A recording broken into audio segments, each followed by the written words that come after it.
Halo guys, welcome back again to my channel. Bersama saya Hansen di sini, dan seperti biasanya setiap harinya saya akan membuatkan video seputar cryptocurrency. So bagi teman-teman yang tertarik seputar cryptocurrency, boleh langsung bantu saya like dan juga subscribe. Jangan lupa juga untuk hidupkan lonceng notifikasinya supaya teman-teman gak ketinggalan update terbaru seputar cryptocurrency. Apa kabar hari ini teman-teman semuanya? Mudah-mudahan baik-baik semua, sehat-sehat dan terhindar dengan yang namanya corona. Hari ini pastinya kita akan update lagi seputar Bitcoin, karena hari ini merupakan hari yang cukup penting menurut saya. Karena pertama, akan ada event option expiry dan nominalnya cukup besar. Nanti akan saya jelasin. Kemudian juga ada beberapa berita yang cukup menarik yang pengen saya share juga ke teman-teman. Dan juga nanti pastinya kita akan update soal analisis teknikalnya Bitcoin. So kalau teman-teman tertarik, stay tune terus sampai akhir video. Kita akan mulai videonya sekarang. Let's go. Oke guys, seperti biasa kita akan mulai dari coin market cap dulu. Pada hari ini secara global market cap kripto berada di angka 1,59 triliun dolar atau naik sekitar 2,68%. Bitcoin sendiri di harga 40.010 dolar, itu naik 0,96. Ethereum naiknya lumayan 6% ke 2.426. Binance di 322 dolar, naik 3%. Cardano 1,31 dolar. XRP 0,75, Dogecoin masih belum beranjak dari 0,2, naiknya 2%, Polkadot 15,44 dolar. Oke, jadi itu adalah outlook sementara berapa top coin. Kemudian kita langsung aja bahas ke berita yang pengen di-share hari ini, yaitu adalah yang pertama, hari ini akan ada sekitar 1,7 miliar dolar options expiry. Oke, jadi kalau misalnya teman-teman yang udah subscriber lama di sini harusnya udah tahu, kita juga ada berapa kali bahas tentang hal ini, bahwa biasanya kalau terjadi Bitcoin option expiry dalam nominal yang cukup besar, itu biasanya akan menyebabkan Bitcoin, at least kalau tidak sideways, itu akan koreksi sedikit. Nah, hari ini ada 1,7 miliar yang akan expire, yang akan kadaluarsa. Nah, menariknya lagi, teman-teman kalau lihat chartnya, ini adalah chart optionnya, dan banyak sekali investor yang mengatakan atau buy di areal 40.000. Jadi mereka beranggapan pada hari ini kemungkinan Bitcoin akan berada di harga sekitar 40.000. Kalau mereka benar, maka mereka akan cuan. Jadi itu adalah option seperti itu modelnya, cuannya didapatnya dari kayak gitu. Jadi expire-nya hari ini, kalau memang tebakan mereka benar, Bitcoin pada hari ini ada di harga 40.000, maka mereka akan mendapatkan cuan. Tapi kalau di bawah itu, maka mereka tidak akan mendapatkan apa-apa gitu kan. Nah, menurut teman-teman, apakah hari ini kita akan coba di-press di bawah 40.000 supaya investor-investor ini tidak mendapatkan apa-apa, supaya bandarnya menang? Bisa jadi, tapi itu hanya spekulasi ya guys.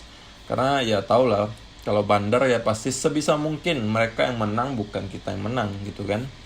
Oke, jadi gitu saya perlu ingatkan ke teman-teman, hari ini ada sekitar 1,7 miliar dolar Bitcoin options yang expired. Oke, jadi angka yang cukup besar.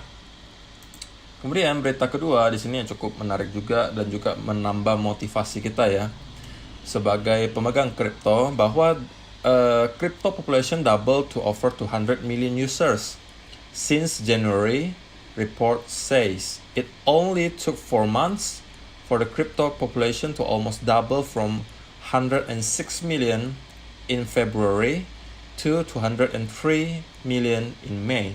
Jadi dalam waktu beberapa bulan saja, dalam waktu 4 bulan, kita mampu menghasilkan sekitar 100 juta pengguna baru di kripto.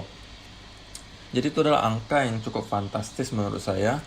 Dan memang bisa kita bilang tahun 2021 adalah tahunnya kripto, karena pengadopsian kripto atau khususnya Bitcoin itu sudah dimulai di mana-mana.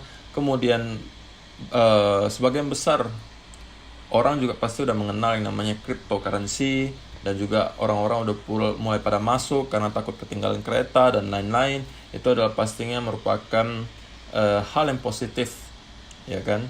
Karena teman-teman perlu ingat, kita di video-video sebelumnya juga kita udah pernah bahas soal total populasi yang mempunyai Bitcoin itu belum sampai 10%. Kita ini adalah orang-orang orang-orang yang termasuk masih awal lah masuk ke kripto, so kita masih mempunyai chance atau kesempatan untuk mendapatkan gain atau cuan yang cukup tebal gitu. Ketika nanti sudah angkanya puluhan persen populasi yang mempunyai kripto, menurut saya Bitcoin tidak akan menghasilkan lagi sebanyak sekarang. Kalau sekarang kan mainnya ratusan persen, ribuan persen. Kalau ketika nanti sudah adopsinya sudah banyak banget sampai puluhan persen, otomatis gainnya juga tidak akan sebesar ini lagi. So teman-teman harus bersyukur teman-teman udah kenal kripto dari sekarang, udah main kripto dari sekarang, udah tabung. Jadi ke depan kita udah bisa menikmati hasilnya gitu ya. Oke, kemudian juga ada sebuah artikel dari CoinDesk yang menyebutkan after this 8-day rally, Bitcoin may well need to rest. Jadi menurut mereka kita nih udah 8 hari berturut-turut candle hijau. Dan menurut mereka kita perlulah 1 atau 2 gitu candle merah untuk bernapas dulu, lega dulu, biar lega dulu. Jangan ditancap gas terus gitu ya. Oke, jadi kalau misalnya pun kita hari ini close-nya green atau hijau, dikatakan di sini, if it ends the day in the green, Bitcoin would have its longest winning streak since October 2015. Jadi hal ini juga pernah terjadi sebelumnya di bulan Oktober tahun 2015. Kita beberapa hari berturut-turut itu selalu candle hijau. Dan hari ini kita juga udah masuk ke area itu. Maksudnya kita juga udah ke 8 hari berturut-turut. Malah kita mungkin udah 9 hari berturut-turut hijau. Mungkin udah lebih panjang dibandingkan yang terjadi di Oktober 2015.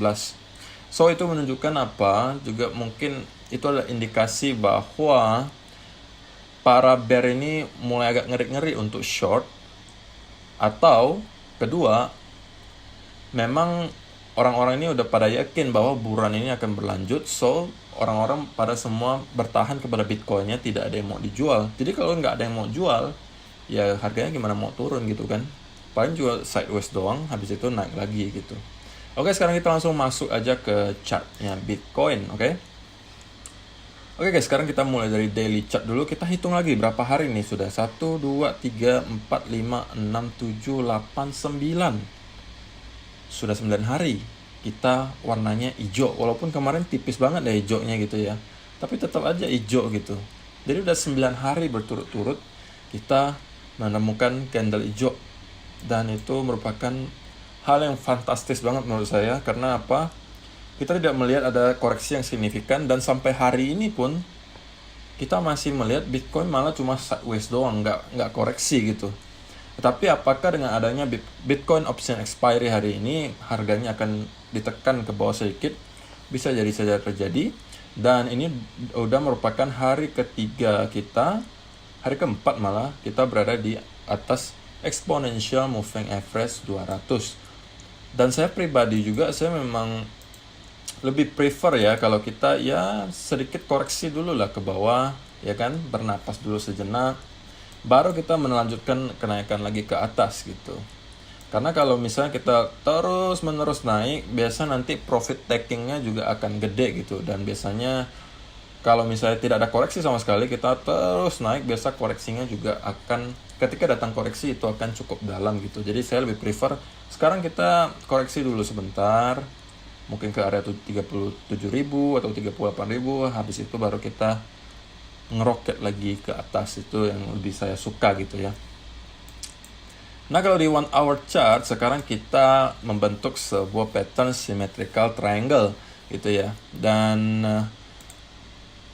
teman-teman kalau di 15 minute chart bisa lihat sendiri untuk 1-2 hari ini mungkin kita masih akan melihat Bitcoin bermain di harga-harga ini 39.000 dan 40.000 atau mungkin sedikit ke bawah. Karena mengingat kita udah menjelang weekend juga, apakah weekend kali ini akan seperti yang biasanya yang membuat Bitcoin koreksi? Kalau itu terjadi, maka kita kemungkinan akan membuat skenario yang kemarin kita sebutin, yaitu Bitcoin membuat 2 wave atau 3 wave sebelum untuk naik ke atas lagi. Nah, itu juga hal yang pengen saya lihat supaya kita udah mempunyai cukup lagi lah gas. Jadi kita kan udah lari terus nih, capek kan. Jadi kita istirahat dulu bentar. baru nanti lari lagi gitu, ya kan? Biar nggak capek, biar nggak cepat capeknya gitu. Kalau kita lanjut terus, nanti istirahatnya malah lama gitu kan. Sama juga dengan yang tadi saya bilang, kalau kita meroket terus ke atas, ya biasanya koreksinya itu juga akan sedikit lebih dalam kalau dibandingkan kalau kita koreksi dulu sekarang gitu ya. Dan kalau untuk short term ya teman-teman bisa lihat sendiri, kalau kita gambarin ya kita berada di area symmetrical triangle ini. Kita masih perlu untuk kalau misalnya teman-teman yang mau trade, kalau saya sih pribadi saya belum mau open posisi apapun di sini karena di sini adalah daerah yang menurut saya berada di tengah-tengah gitu ya. Kalau misalnya teman-teman mau buy, ya naik dikit udah nyentuh resisten. Kalau teman-teman short, ya juga agak ngeri gitu ya. Karena apa? Kita sekarang momentum bullnya itu sangat luar biasa, kencang. Jadi kalau bisa jangan dilawan lah gitu guys. Kalau lagi kita trennya cukup kuat, jangan dilawan. Kalau trennya lagi cukup kuat ke atas, ya sudah ambil kesempatan untuk buy saja. Jangan cari kesempatan untuk sell gitu. Karena kita lagi trennya naik ke atas. Jangan dilawan trennya. Jadi ikuti saja trennya. Kalau misalnya kita mendapatkan harga yang lebih murah, kalau kita koreksi 2 wave atau 3 wave, nah baru kita buy gitu ya. Kalau misalnya teman-teman maksa gitu mau sell juga, ya saran saya stop lossnya harus super ketat. Oke? Jadi kalaupun kita turun breakout dari sini dan retest, ya bisa jadi kita akan koreksi. Tapi saran saya stop lossnya harus dekat-dekat banget, kita nggak usah resikokan terlalu banyak karena itu kita melawan arus gitu ya. Karena sekarang trennya itu lagi naik, teman-teman jangan melawan tren, ya kan? Jangan melawan tren. Paling enak itu kita ikuti saja tren, karena kalau kita ngikut tren itu pergerakannya lebih masif, lebih besar kayak begini. Tuh candlenya panjang-panjang semua karena kita lagi trennya ke atas. Kalau turunnya ke bawah, kalau kita lagi tren ke atas tapi kita pengen sell, biasanya pun kalau kita terkoreksi itu koreksinya paling lah cuma dikit gitu ya. Habis itu kita naik lagi. Risk and rewardnya itu menurut saya tidak seberapa. Dan itu resikonya gede banget karena kita ngelawan arus gitu ya. Jadi kalau untuk hari ini saya mungkin lebih prefer kita akan turun dulu ke bawah ya untuk membuat 2 wave correction sebelum nanti mungkin hari Minggu kita bisa melihat lagi kenaikan ke atas. Dan kalau udah nyampe ke sini, mudah-mudahan akan terjadi lagi short squeeze seperti yang kemarin di sekitar 35.000. Dan kalau itu terjadi, wah, kita bisa jadi langsung ke 46, 47, 48.000 bahkan tanpa ada halangan berarti lagi. Oke? Jadi itu untuk outlook sementara Bitcoin hari ini. Semoga bermanfaat untuk teman-teman semuanya video hari ini. Sampai di sini dulu karena memang hari ini belum ada pergerakan yang cukup signifikan karena juga kita hari ini di hari Jumat, besok udah Sabtu Minggu, otomatis volumenya bisa tidak terlalu besar juga. Dan ya, saya masih juga wait and see apa yang terjadi selanjutnya. Terima kasih yang udah nonton video kali ini. Kita akan bertemu lagi di video yang berikutnya. Thank you. Bye-bye.